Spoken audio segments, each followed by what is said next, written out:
Evet sevgili izleyenler, Sağlık Türkiye'de programımız devam ediyor. Diş hekimi Tülay Akkol konuğum. Hocam hoş geldiniz. Hoş buldum Ece Hanım.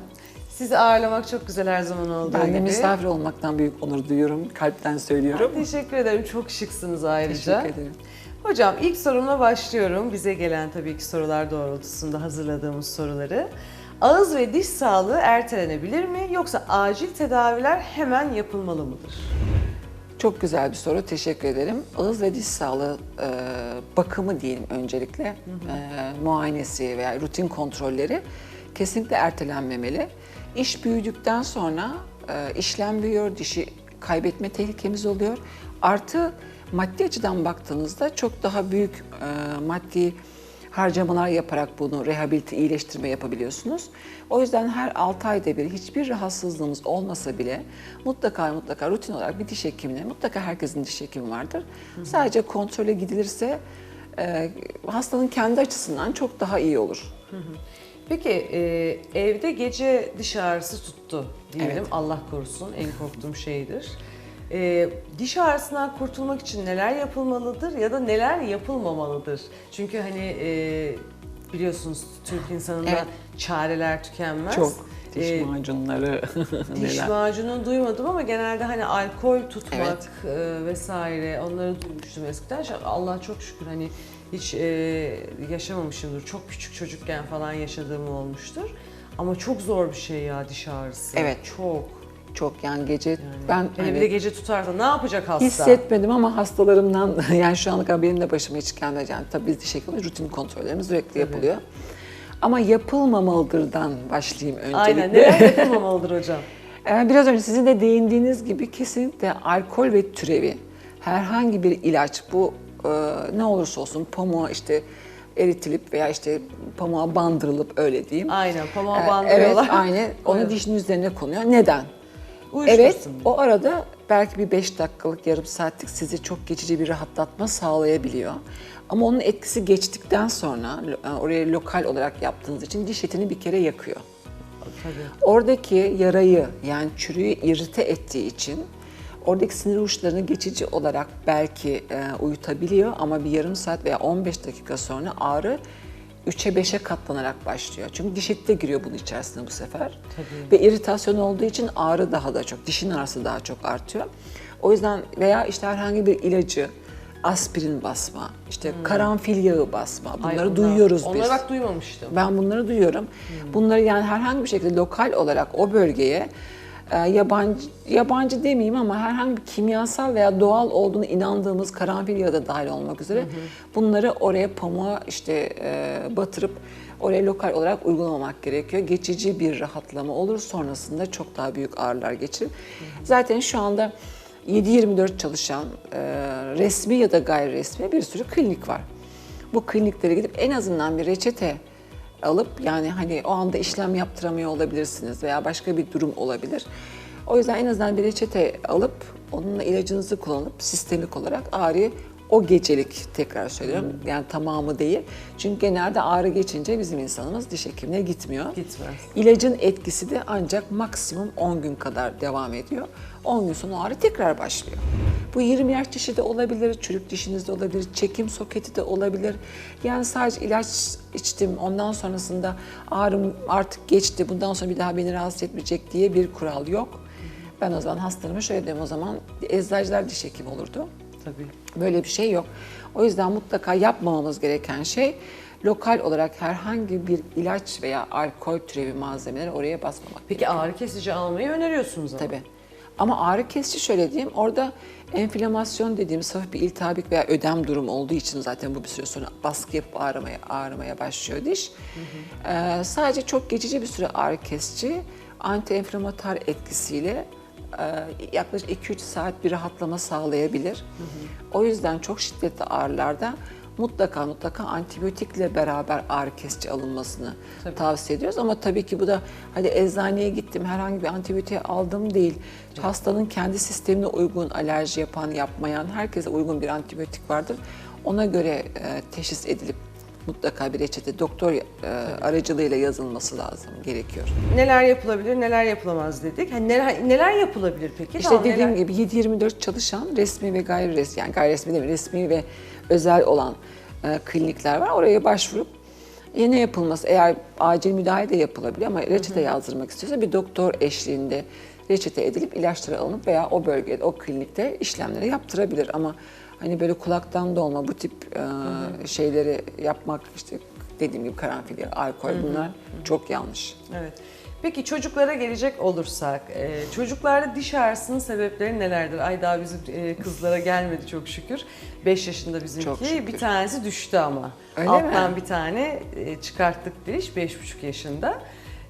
Dişler çekilmeli mi yoksa çekim olmadan tedavi edilmeli mi? Diş ağrısı çocuklarda olduğunda. Evet, şöyle diyeyim, genelde halk arasında bu süt dişlerinin değişeceği, dolgu yapılmasının gerek olmadığı, nasıl olsa alttan çıkmayacak mı doktor hanım, işte çekin gitsin gibi inanışlar var.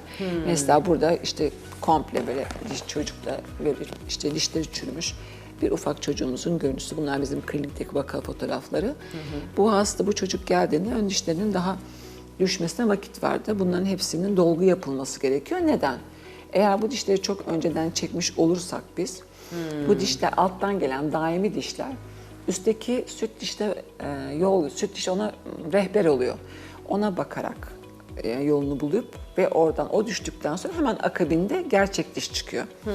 Eğer süt dişlerini çok erken çekecek olursak veya çocuk kaybetmiş olursa bazen travma ile düşüyor, kırılıyor veya başka bir şey oluyor. O zaman alttan gelen gerçek dişler ya gömülü kalıyor veya başka bir yerden çıkıyor.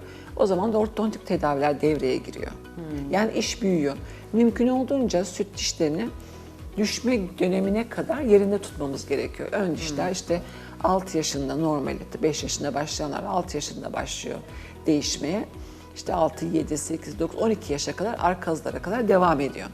Ama siz 6 yaşındaki bir dişi, bazen biberon çürüğü dediğimiz çürükler oluyor. Çocuklar biberon çok fazla şekerli gıdalarla emdiğinde 2-3 yaşında tamamen dişler çürüyüp apseler yapmaya, o dişi ağızda tutmanın anlamı yok tabii ki. Çocuk da çok küçük.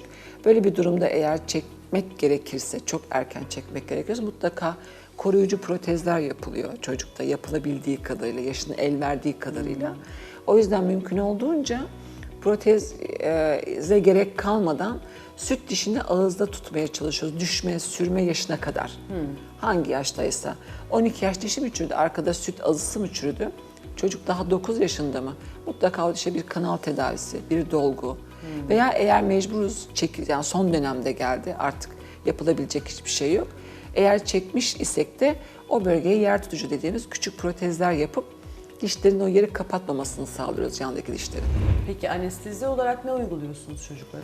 Anestezide eğer çocukta herhangi bir kardiyak problem veya başka bir sıkıntısı yoksa genellikle içinde adrenalin içermeyen lokal anesteziler kullanıyoruz. Çocuğun herhangi bir alerjisi de yoksa.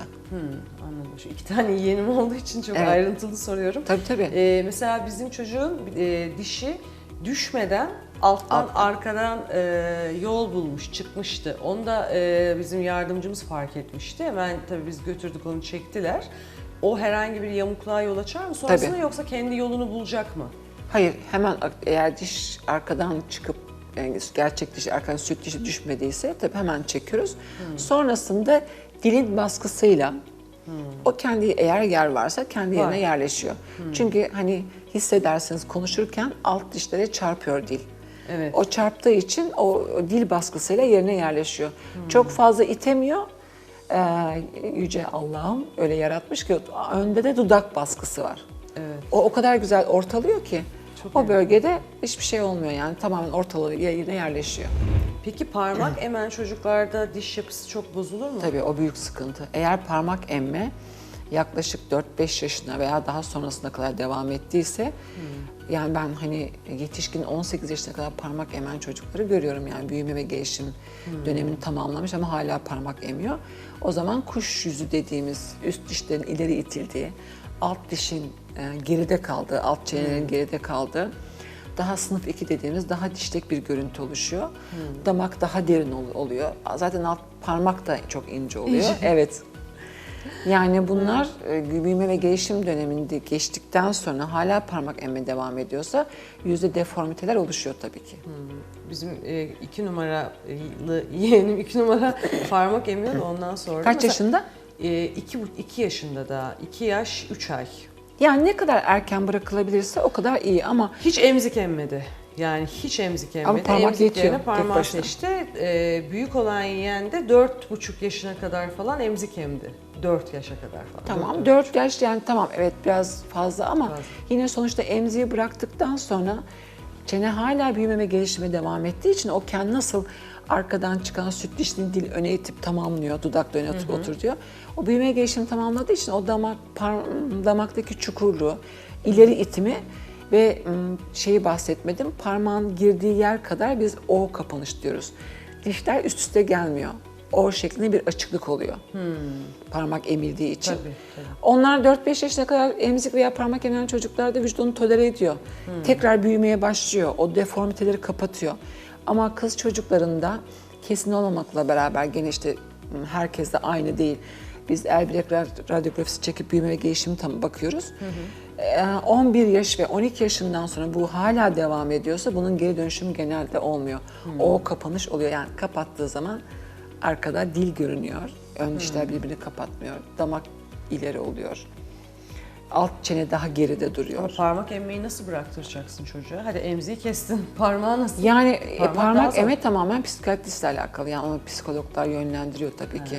Yani bu diş hekimlerinin görevi değil. Diş hekim sadece tedavi ediyor ama parmak emmenin altında yatan neden mutlaka psikiyatristlerle bu çözüm aranması gerekiyor. Çeşitli apareyler var. Bizde mesela çocuğun parmağı ağzına götürmemesi için arkadan takılıp ön bölgede tel şeklinde yani parmağını sokamıyor. Ama evet. yemek yerken engellemiyor. Ama çocuk rahatlıkla yani sabit olduğu için böyle küçük böyle nasıl diyeyim parmaklık gibi hapishane Anladım, parmaklığı gibi anladım, düşünün. anladım. Arka kısmına takılıyor ve çocuk parmak ememiyor. Onu da çıkartamıyor. Tabii biraz hırçınlık yaratıyor bu. Yani psikiyatristle beraber çeşitli diş hekimliği apareyleri de var. Bu apareyleri takıyoruz, kullanıyoruz tabii ki. Ama öncelikle bir psikiyatriste danışmaları gerekiyor tabii ki. Anladım. Peki hocam, çocuklarda dolgu veya çekim gibi işlemler yapılırken anestezi yapmanın herhangi bir zararı var mıdır diye konuştuk az önce. Söylediniz siz de. Bu soruyu görmemiştim. Ben sormuşum Evet. bak bunu. Anestezinin hiçbir zararı yok. Dediğim Yok. gibi adrenalin içermeyen anesteziyle aynı büyüklerde nasıl yapılıyorsa çocuğun da canını yakmadan lokal önce bir sprey kullanılıp veya işte jeller kullanılıp sonrasında enjeksiyon yapılabiliyor. Bunu genellikle enjeksiyonu biz çocuklara göstermiyoruz. Yani o iğne yapıldığını fark etmiyor bile. Daha konforlu oluyor. Evet, son olarak programımızın sonuna yaklaşıyoruz. Bonding uygulaması nedir? Nasıl uygulanır ve avantajları nelerdir? Kısaca ondan da bahsedelim. Evet. Ve Bonding programımızı uygulaması dişe zarar vermeden dişin pozisyonunu düzelten, dişin rengini düzelten bir çeşit dolgu aynı anda klinikte uygulanabilen hastayla beraber yani bir ölçü alma veya başka bir olay yok. Diş hekimliğinin el sanatını geliştirdiği, gösterdiği yani bir resim işler gibi, resim yapar gibi hastanın gülüşünün yeniden dizayn edildiği işte Hollywood Smile'ın başka bir yöntemlerinden bir tanesi. Aralıklı dişler, diastemalı dişlerin kapatıldığı bir yöntem. Yani aynı anda bütün ağızdaki bonding uygulaması yaklaşık bir 2-2,5 saatte yapılabiliyor. Harika. Çok teşekkür ediyoruz hocam. Ben teşekkür ederim. Yine renk kattınız. Evet, programımızda diş hekimi Tülay Akkol'u ağırladık. Sağlık Türkiye'de devam edecek.